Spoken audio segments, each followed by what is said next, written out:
I believe that divorce can be the most empowering experience that we go through to find our true identity and voice, to design the life that we choose, and to live a life of freedom and love instead of feeling stuck with the life that we were left with. And, almost 7 years ago to the day, I was driving home late at night with my now ex-husband from a couple's night out when his phone rang not once but 5 times from a much younger female colleague. And it was that night that I felt the largest gut punch I think I have ever felt in my entire life. And it was one of those gut punches where the universe was saying, wake up.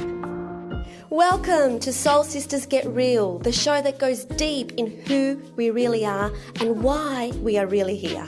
We're your hosts, Caryn from the States and Eleni from Australia. We've had heartfelt conversations as soul sisters for years, and we're ready to share our truths, stories, and life lessons with you. And to inspire you to connect to your truest essence, which resides deep within your soul. There'll be tears, there'll be laughter, and there'll be no holding back. So sit back, relax, and let's get real about the things that truly matter. Hello, and welcome to this episode where we are going to talk about divorce sucks, now what? With Wendy Sterling. I'm going to introduce Wendy and then I will have her take over. We have, all three of us on this podcast today, have experienced divorce and how much it sucks. And Wendy is a divorce coach, an international best-selling author, a divorce recovery expert, and founder of Divorce Rehab, which helps women who are having trouble moving forward and are tired of feeling stuck. Wendy believes that forgiveness is the path to wealth, love, and freedom. She's the host of her own podcast, The Divorced Woman's Guide, and has been featured in the media on NBC, Good Day LA, The List, and The Daily Blast Live. Wendy is a very dear friend of mine, and I feel so honored to have you on here. Thank you for joining us, Wendy. Oh my goodness. Thank you guys. I'm honored to have been invited, and I'm really looking forward to sharing my wisdom and story with your audience today. So thank you guys for inviting me. Yay, thanks for coming. Yeah. So can we go back in time, Wendy, to, I'm guessing, because your expertise is divorce, well, I'm not guessing, Caryn actually said you've had actual experience yourself. So can we go back in time as to how this became your expertise? What actually happened with you? What was your story? Yeah, my story is an interesting one. I mean, I definitely was not expecting to sit here 7 years later and say to you that I believe that divorce can be the most empowering experience that we go through to find our true identity and voice, to design the life that we choose, and to live a life of freedom and love instead of feeling stuck with the life that we were left with. And, almost 7 years ago to the day, I was driving home late at night with my now ex-husband from a couple's night out when his phone rang not once but 5 times from a much younger female colleague. And it was that night that I felt the largest gut punch I think I have ever felt in my entire life. And it was one of those gut punches where the universe was saying, wake up. And immediately I started questioning why she was calling, et cetera. And lo and behold, come to realize that my worst fear came true, and came to realize that my ex-husband was having an affair and had been doing so for quite some time. And while, we had this Facebook facade life, my boys at the time were 7 and 10. I thought that, I knew we were having trouble. We were in therapy, but I didn't realize how bad things had really gotten. And rather than spend a lot of time being in denial, I chose to see the universe handing me a message that it was time for me to start living my life for myself instead of for my family and for him. You see, I was raised in a home where I'm the granddaughter on 2 sides of Holocaust survivors. And so I was very much raised to fit in, coming to America, first generation born here. It was all about not standing out. And if you knew me as a little girl, way back when, I very very much stood out. I had opinions. I was the tomboy between my sister and I was into everything. And it just got to the point where my family started letting me know that that wasn't acceptable. And so I started to become a version of me that I wanted approval of, that I wanted my family to accept. And so I had duplicated that in my marriage. And so the first year that he and I were separated, I really took that as an opportunity to find myself again. And I not only was in therapy, I was reading self-help books and podcasts. And then one day on my Facebook feed, all of a sudden I saw a post from a friend who became a life coach. And I thought, what is this? I've never heard of this. And what it spoke to, the reason that the post spoke to me was because it talked a lot about where it is that you wanted to go. And all I had been doing in therapy was looking at my past and what, all the things that, were imprinted on me when I was a young girl. And nobody was helping me figure out, like, what do I want? What do I want my life to look like? And so it was in that moment that I not only hired a coach, but I also enrolled in learning how to become one, because I thought it would be great for my career. I'd been working in corporate America, worked in management, made six figures, very much a career woman. And I thought it would do nothing but help me. But really, it was for my separation and for me trying to find myself. And in the course of a 2-day weekend of learning how to be a coach, I had moved through more emotions around my separation than I had the entire year prior in therapy. And so I knew that there was something here. And so I really documented my process as I was navigating, the stages of grief that, I was mourning and trying to figure out if I wanted to stay married. And ultimately, what my coach and this particular program led me to do was to ask for a divorce. And it was one of those moments where I said it out loud and then went, wait a second, what did I just say? What did I just do? And, but I knew that it was the right decision, and it was the best gift that I ever gave to myself, because ultimately what asking for a divorce meant was choosing me. And I am not pro-divorce. I am very much happy, peace, joy, love, whatever that means. So what I say I do is I help my clients to learn how to choose themselves and figure out what that life looks like for themselves. And for me, it was divorce. And so I realized the power of what I was able to do in such a short period of time to make this kind of a decision, that I knew that I could help so many people. So I ended up quitting my corporate job, filing for divorce, and starting my own business within a 3-month period.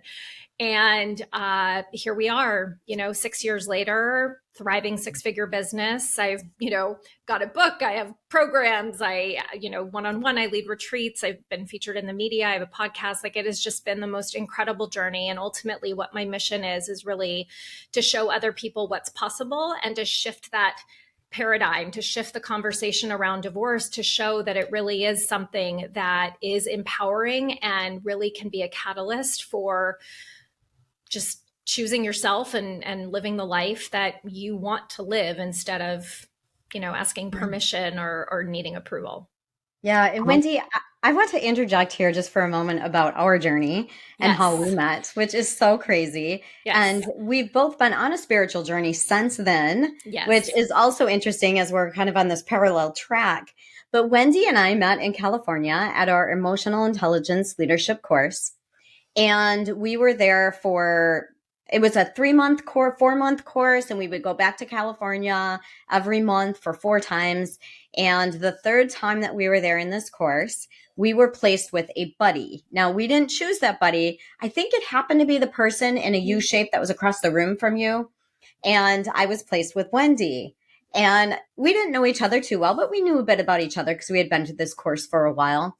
And lo and behold, I was on the brink of, should I get divorced or should I not? And what is my life looking like?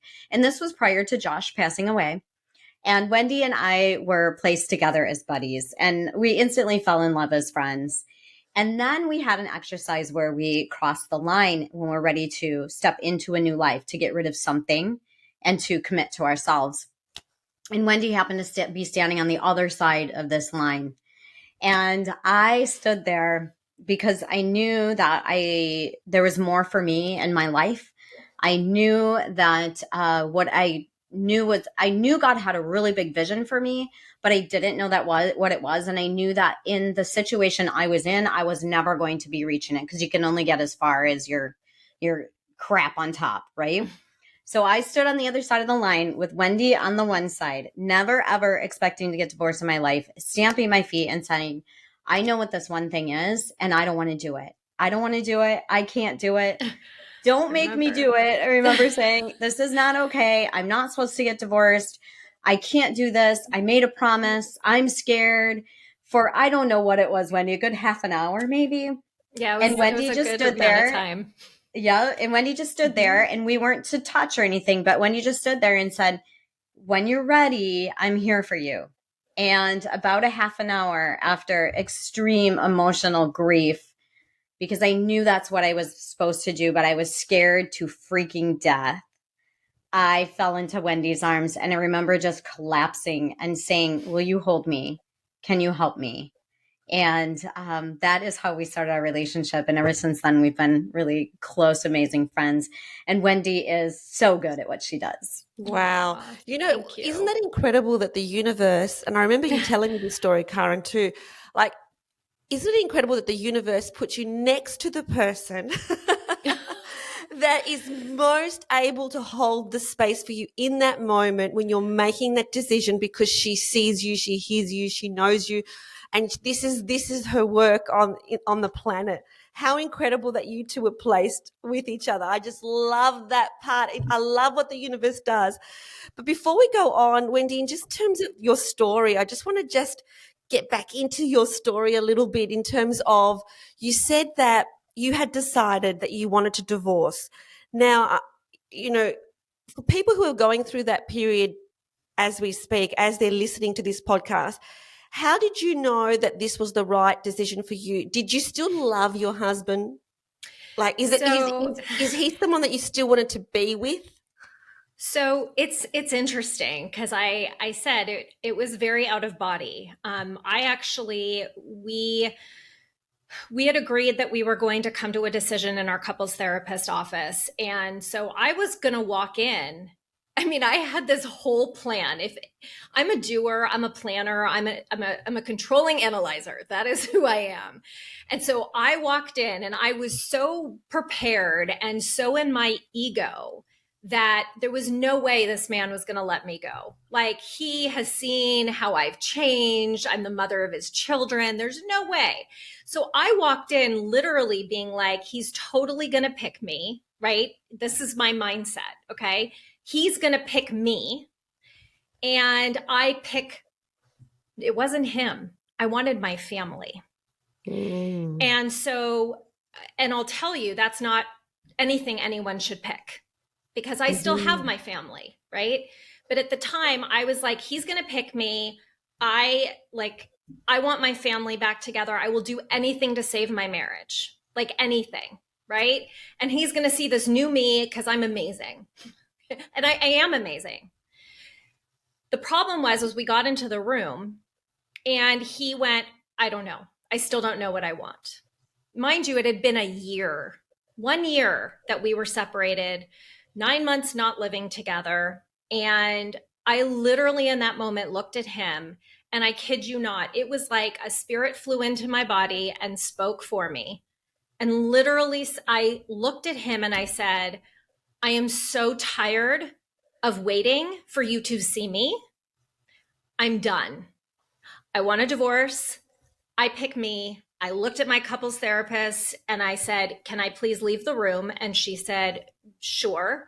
And I walked out in total, it was I can't even tell you, I walked outside, I called my best friend and I was like, I don't know what just happened. And I don't know what I just did.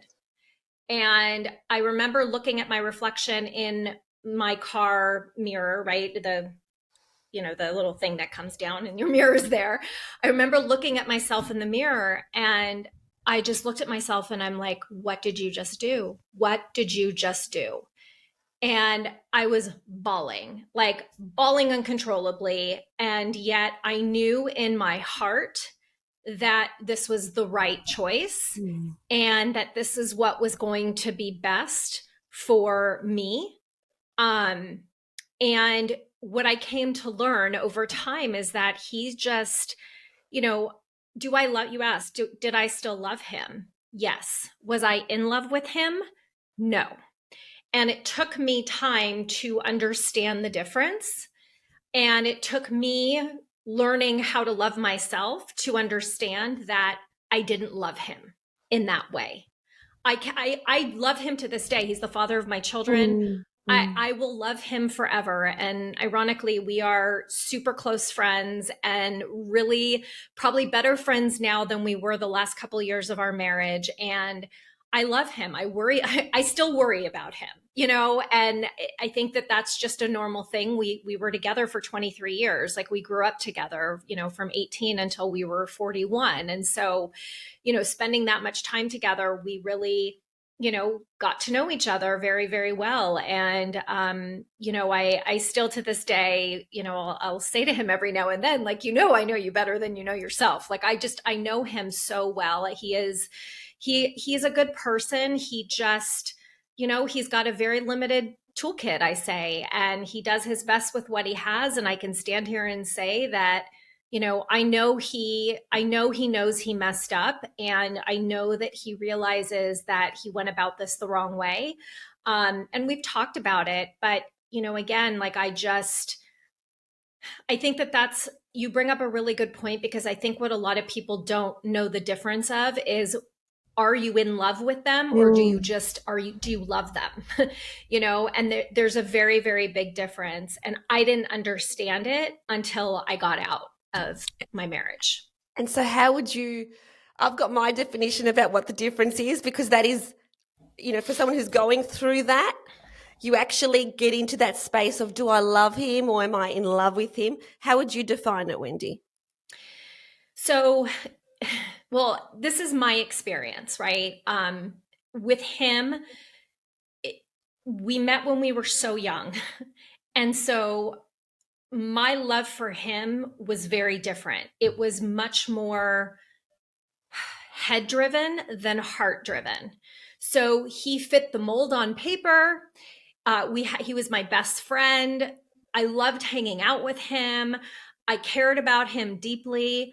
But we were both very broken people. You know, I was a really poor communicator, as was he. You know, we both just came to our marriage young and very ill-equipped with communication and really understanding what marriage was about, and really what love meant and what it felt like. I was looking, you know, for a partner to have kids with who was stable, financially stable and successful and had a good family, right? There were all these boxes. And what I came to realize, and, you know, and I'm grateful for the man that I'm with now, who I'm deeply and madly in love with, and how I've been able to understand the difference is, you know, loving myself first is about, it's coming from my heart. It's coming from the depths within me. It is a feeling of like this warmth inside of my body. It is an expression of my truest, highest version of myself. I mean, I used to think that, you know, I used to seek externally for a lot of things. And now I don't. I know what loving myself feels like. I know what it feels like to nourish my heart, to nourish my soul, to nourish my being. And I never got that in my marriage. And it's okay. Like, it's not his fault. It's not my fault. I didn't know. Like, it took me, you know, this is what had to happen in order for me to wake up and for me to really understand it. And I can tell you that the love that I have, and this has nothing to do with my kids. Like, that's a whole other, I mean, loving your kids is a whole other conversation, but really loving yourself to be able to love other people, I had to know what it felt like to love all of me, right? The parts of me that were flawed, the parts of me that had to take responsibility for how I showed up in my marriage, for who I was, for how I treated him, and owning that. And so in owning all of this, right, and taking responsibility, I was able to really acknowledge the good and the bad and love them both equally, and to really be open to other people. Just, they're going to have to be okay with it, because I'm not going to change who I am. And I recognize that I'm a flawed person. We all are. We're human, right? Humans are flawed, and we're all souls here having human experiences anyway. And I just know that part of what my journey included was really this piece of love, and really learning what that means and what that ultimately feels like. So Yeah, I love that. And it is definitely a process. And I've seen you go through this process yes, as you I went through the have. process at the same time, right? Is what does it mean? And Eleni, like I've seen you move through it also, is what does it mean to Twice. love twice, right? Right. So it is like, what does it mean to love yourself enough to choose you, and not in a selfish way? Like, I'm not No. going to do anything for you. I choose me. It's, I choose me and what's best for me, even in the face of fear and scarcity and all of those emotions, right? Is knowing Yes. what I get to do for me.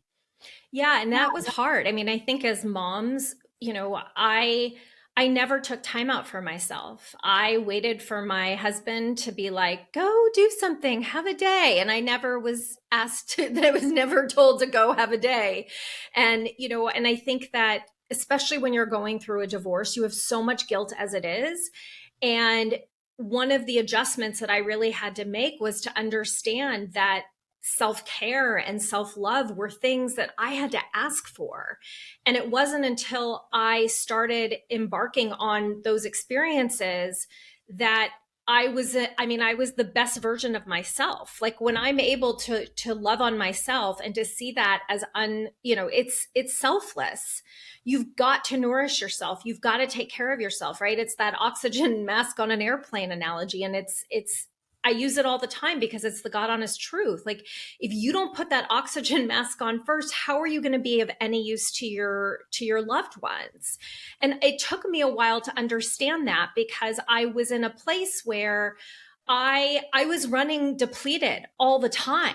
Mm. And I was bitter. I was angry. I was resentful. I was short. I was having conversations in my head without speaking out loud. And then I would blow up at like a volcano, and typically to the people that I love the most. And it really wasn't until I started understanding, like, oh, wait, I need a break, because I need to go oxygenate myself so that I can come home and be a better mom, be, a strong manager, a good daughter, a good wife, like all these things.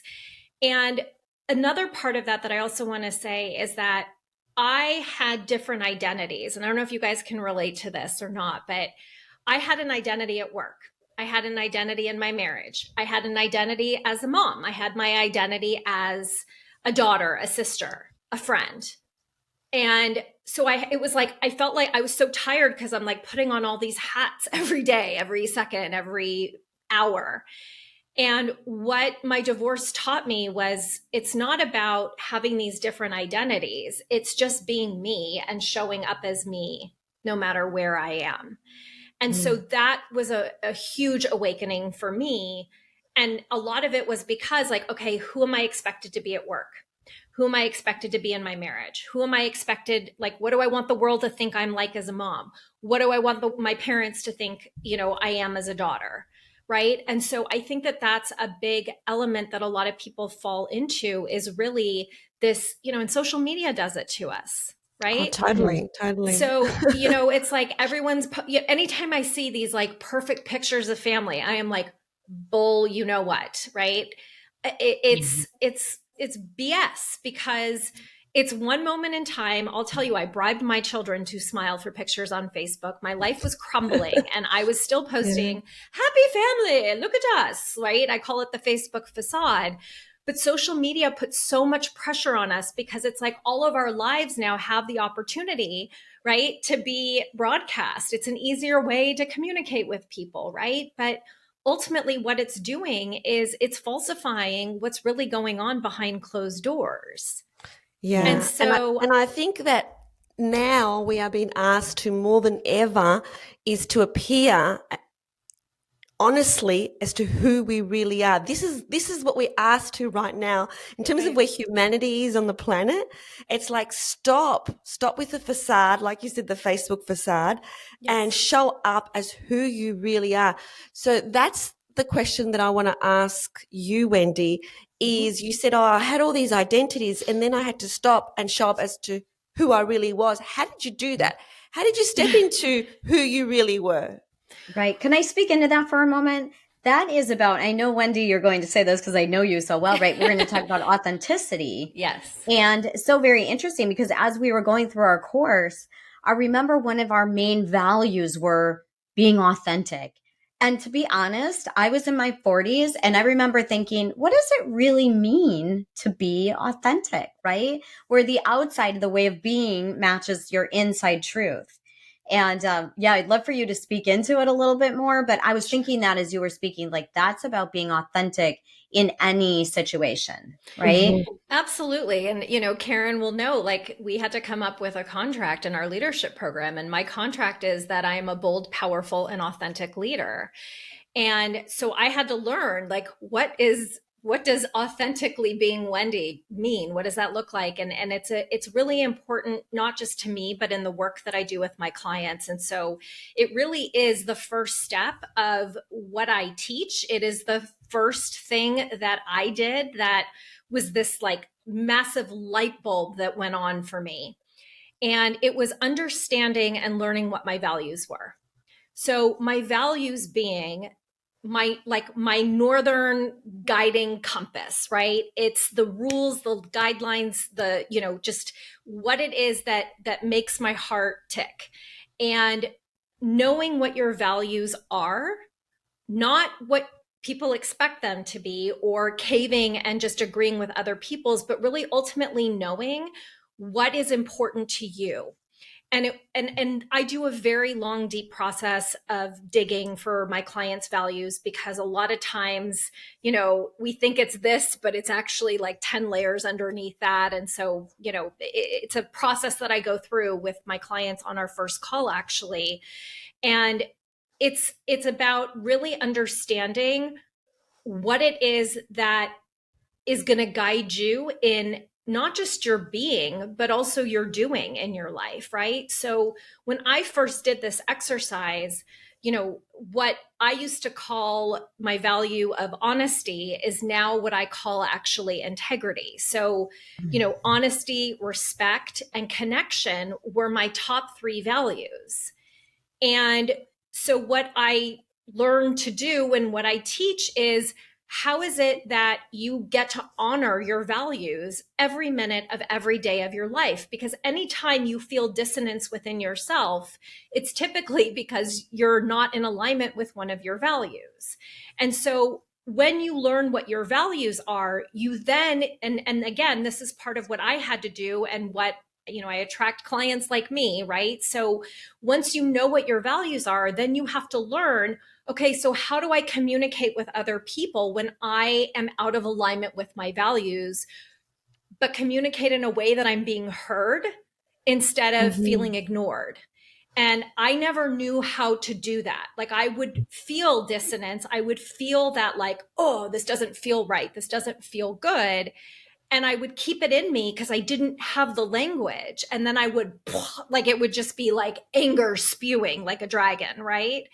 And so it really was. It was not, I'm not proud of it. I've apologized to my ex-husband. I'm very honest about it. Like, I was like this version of me. I tell my partner Jeff all the time, I'm just like, thank God you didn't know me back then, because it's like a very different version of Wendy. Now, granted, she's still there. She comes out every now and then, but I know how to rein her back in. But really, being authentic is really just, it's about owning and having the courage, right? Having the courage to speak up for yourself when something is out of alignment for you. And I never had the courage to be able to do that until I went through this whole process.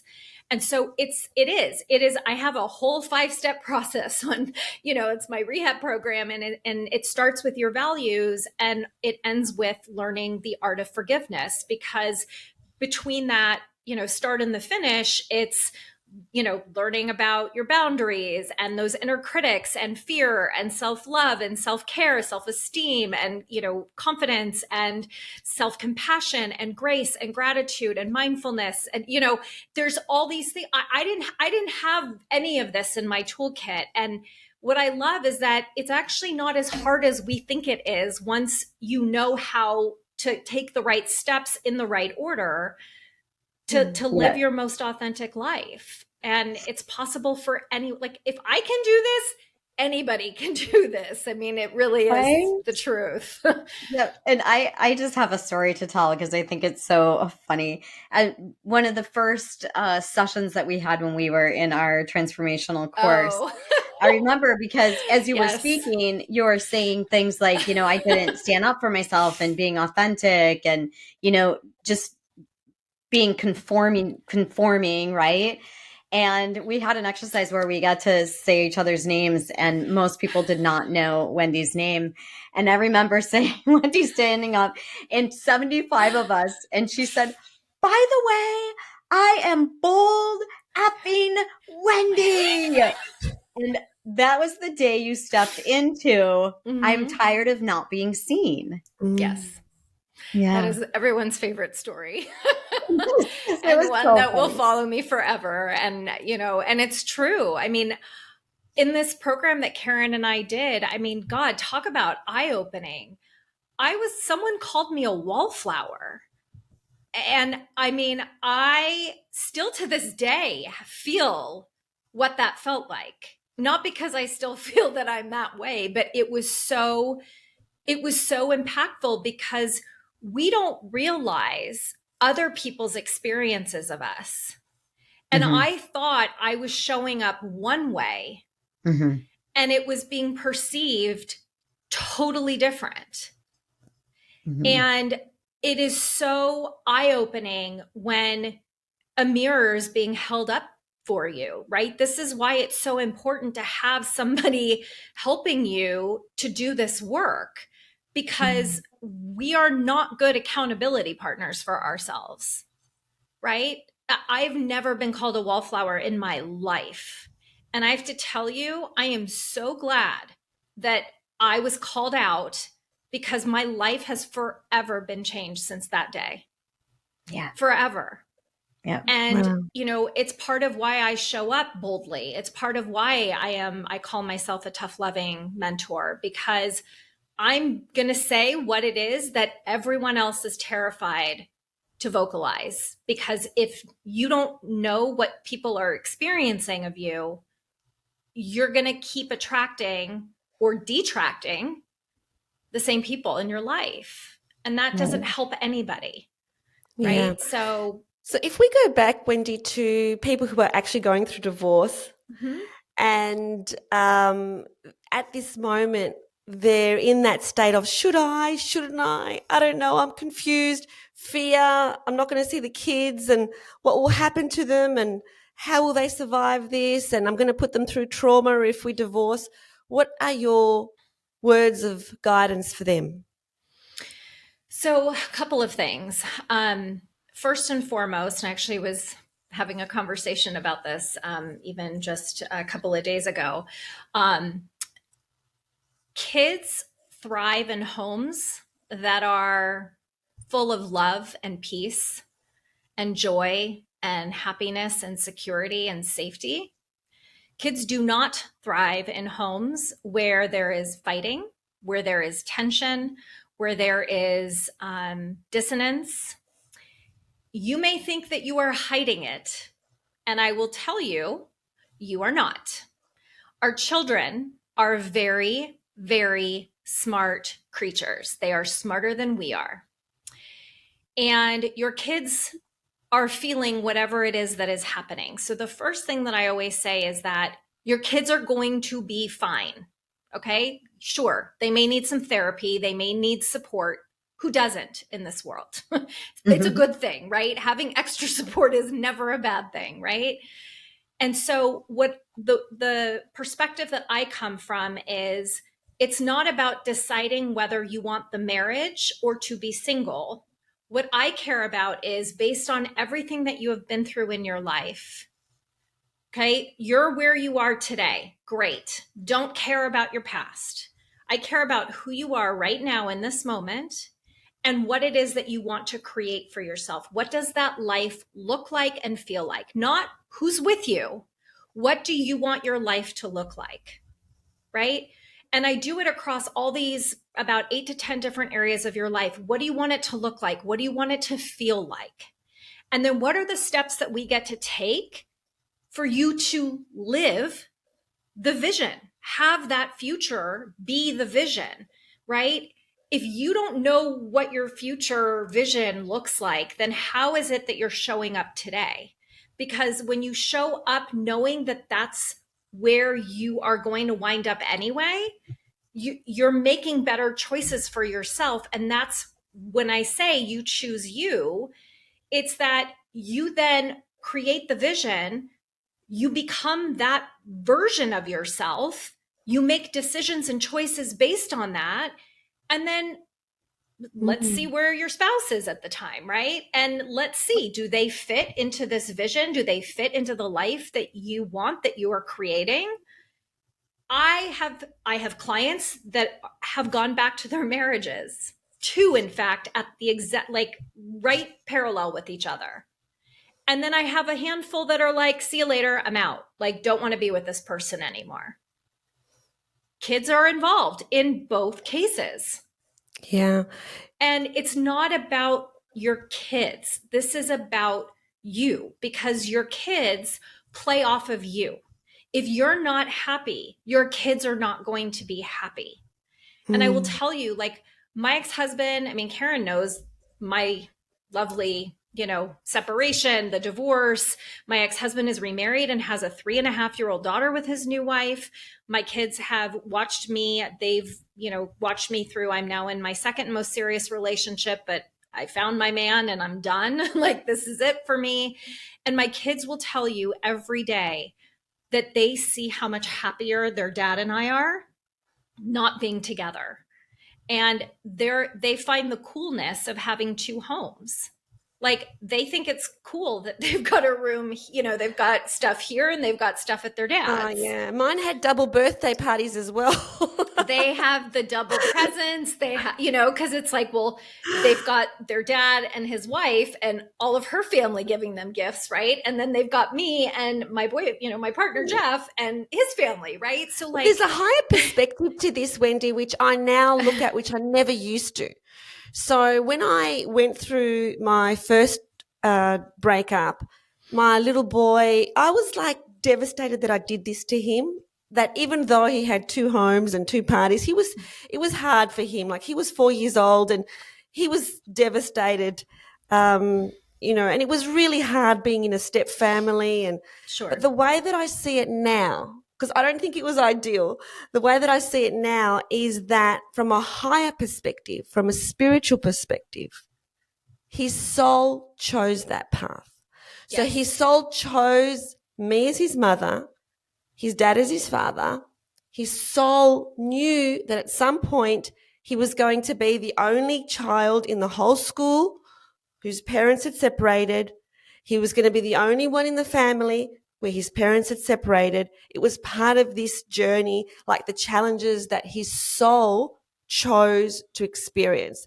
So I never saw it like that before, but now I do. I now see it as this is his choosing. Yes, when you look at things from a higher perspective, as opposed to we're in the game, we're in the movie, and, what we see is the way it is. It's actually not the way it is. Our souls chose all of this. Absolutely. I mean, our kids chose us. They chose us and they chose this experience.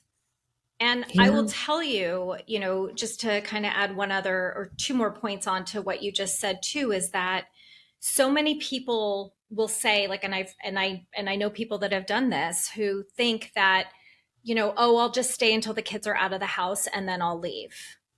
And that is the worst decision that you can make, not because of what you think. The older your kids are, the harder it will be for them to get acclimated to this new way of being, especially if they are on that like 16 to 18, 16 to 20-year-old block, because they're coming into their own of like, who am I? I'm now leaving the house. I'm going out on my own. I'm becoming an adult. I'm learning who I am. I'm learning who I am in relation to what my family, dynamic was. And I mean, I have witnessed both ends of the age spectrum, and every client, every person that I know whose kids were older, it has been an absolute nightmare of an experience for their children and their relationship with their children versus those of us whose kids were a lot younger. Now, I'm not saying that's always the case. However, when your kids are younger, it's a lot easier to help them see that, because they're still trying to figure out who they are, right? So it's a lot easier to support them emotionally versus when your kids are older, they tend to pull away. They can handle things themselves. I've got this, and I'm not saying that it's not that you're not close to your kids, but they are already more of a formed adult. And so staying or thinking that it's better to just hang on, 5 more years, like it's not, it is not what I would recommend, especially if you are unhappy. And to the spiritual point as well, I mean, I will tell you guys that I wasn't just married, on this human planet to my ex-husband. I mean, he and I had been in multiple past lives together, and I knew that because I felt it. I couldn't get him. Like, our souls were still together, even 2 years, 3 years after we were separated and then ultimately divorced. And another piece that I think a lot of people don't realize is that, first of all, your kids are not divorcing their other parent, but you are. And so it's important to also cut the spiritual cords that you've created with your partner, because, I believe that, when you're in a long-term relationship with somebody, that you are exchanged. There's so much energy exchanged, and your souls chose each other for a reason in this lifetime, right?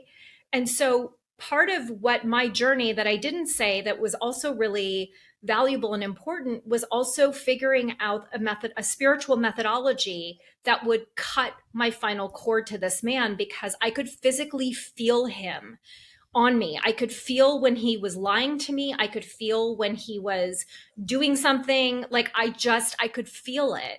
And it really wasn't until I learned about what's called theta healing that I was finally able to not just energetically divorce this man, but to also cut every past life cord that had been connecting us, because he broke my heart multiple times in multiple past lives. And this was the lifetime where I got to teach him the lesson. But I was the one still hanging on to the cord because I was afraid of what letting him go would really mean, right? Like, our soul's So how do journey, you cut we're the done. how do you cut the spiritual cord, Wendy? How do you do that? Well, so I have a process that I do. I mean, I am a theta healer. So what theta healing is it's an energy healing methodology where I essentially go into what's called a theta brainwave meditation state. I'm sure it's similar to what Caryn does with hypnosis, right? And it's just my own version of it and how I was trained.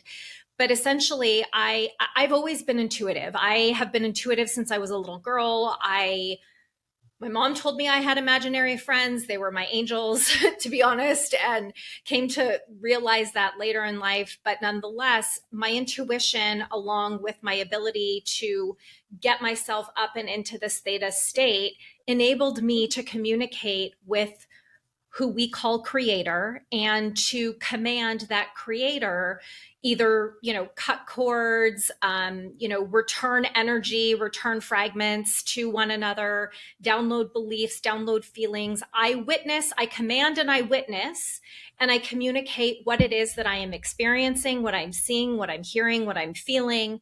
And the way that I know that the shifts happen is I energy test my clients before and after. And they're the ones who do the energy testing, because I teach them how to do it so that they know that the shift has happened. And so my own personal experience of my cord cutting to him happened with one of my theta healing mentors. And it was such a powerful experience because she actually brought in the use of a crystal because the cord was it was knotted real tight. And I remember it was an in-person session. Like it was that quote unquote bad. Like I was like, the virtual's not working. Like I need you physically to get this man off of me. And I will never forget, she brought out one of her crystals that, she got in Europe somewhere, like very special crystal. And she and I both felt at the exact same time when she was doing the theta healing. She had the crystal over my heart. And I literally felt a spark, like someone shocked my heart and restarted it. And I kid you not, from the moment before that happened to the moment afterwards, when I thought about him, what he did, I went from hating him and being like, screw him, like, I don't want to feel this anymore, to literally feeling nothing. Being like, yeah, what happened? Like, don't care. Like, didn't feel him anymore. And literally since that moment and since that day, I have felt nothing from him. Like he does things still. He pisses my kids off every now and then. And I'm just like, well, that's who he is. Like Neutral. yeah, totally neutral. Love it. Yeah. Great word. Thank you. Yes. Totally neutral about it. Whereas there was so much charge before. And so that's what I needed. So with every single one of my clients, it's a different process. With some of them, yes, I have like a whole bowl of crystals. Like sometimes I will use crystals. Sometimes we will do a session in person. It just depends on what it is that I'm hearing my clients need in that moment to be able to energetically cut. And sometimes it takes more than one session because there's so many layers there. But the client has to be willing to let go too. So it's a two-way street. The intention. So yes. For people who may not have access to you, I think the first thing to tell you guys who are listening, and we are going to put the links to all of how you can connect with Wendy in the show notes, but is to have the intention to have that connection cut. Because although you care for them and love them, you don't need that cord connecting you anymore. No. And I mean, it doesn't mean that I don't still care about him. It doesn't mean that I don't still worry about him. I mean, of course I do. Like, again, like something would be wrong if you didn't still care about the parent of your children. I mean, to me, that's a red flag, to be honest with you.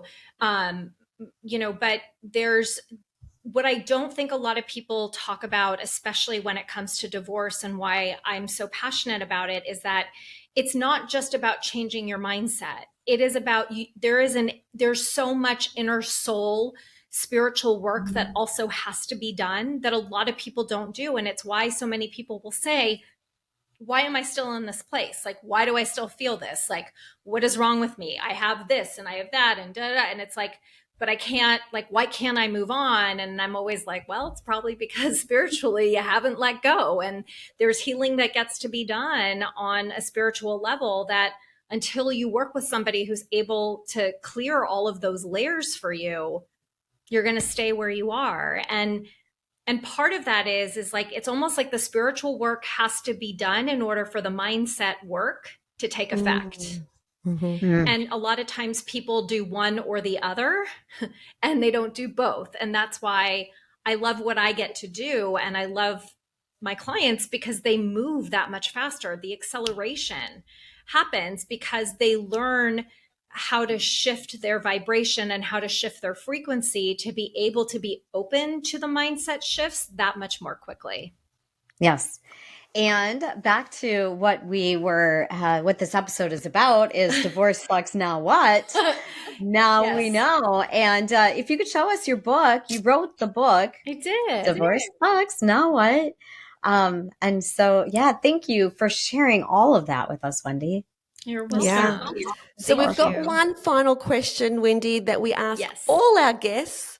So this podcast is called Soul Sisters Get Real. What does it mean to you to get real? Ooh, I just got goosebumps. This is such a good question. Ugh, what does it mean to get real? I mean, honestly, what getting real means to me is allowing yourself to be vulnerable. I have allowed myself to feel trust in being vulnerable and learning how to use that as a way to connect with a lot of the people in my life. And to me, those are the type of people that I like to be around. I like to be around real people who are not afraid to show up and to be themselves no matter what. So that would be what I would say. Awesome. Love that. Yes. Thank you so much. Thank you so much for being here with us, Wendy. It's so good to see your face. You And too. for all of you listening, I wanted to clear something up. I have been traditionally known for most of my life as Caryn. Wendy knows me as Caryn because we met as Caryn. And I had a message from Josh when I started writing the book that he would prefer that when we wrote the book together, which Wendy actually was it was last summer, I think, that we were taking a walk and you said, I had this download 2 summers ago, right? Because I've been writing it for a while. You had this download and said, this book gets to be written by both of you and the foreword by Josh. And that just stuck with me. And one day I sat down and I wrote an entire foreword from Josh. I just channeled it. And now my book coach is like, oh my gosh, this foreword is amazing. Where did you get it? And I said, I just sat down and like Josh gave it to me. And back to my story about Eleni and Caryn, Josh gave me a message that he wanted me to be my author name, Caryn. And so I have been intentionally moving my name to Caryn, but Wendy knows me as Caryn. So there's a few Caryns in here and I'm moving into Caryn, and I did see that you called me Caryn. It's just a process in learning. So Yes. Thank you. Yeah. Well, thank awesome. you for letting me give you my wisdom that I got those downloads for you because, everybody really, it's important that you get your message out there and that everybody gets to hear what he has to say and you get to be his writing partner in that. So I can't wait to read your book, my dear. Thank you. Beautiful. Yep. Thank you so much, Wendy, for coming in today. And for those who want to purchase Wendy's book, just have a look at the show notes where you can purchase the book called Divorce Now What? So thank you so much, Wendy. There was so much in this episode. There was heaps and heaps and heaps and heaps, and we are so very grateful. Thank you for coming. Thank you for having Thank me. you. Thanks for watching. We hope you loved it. And if you did, please like this video and subscribe to the channel. And remember, always connect to your truest essence. And choose love. We'll see you next time.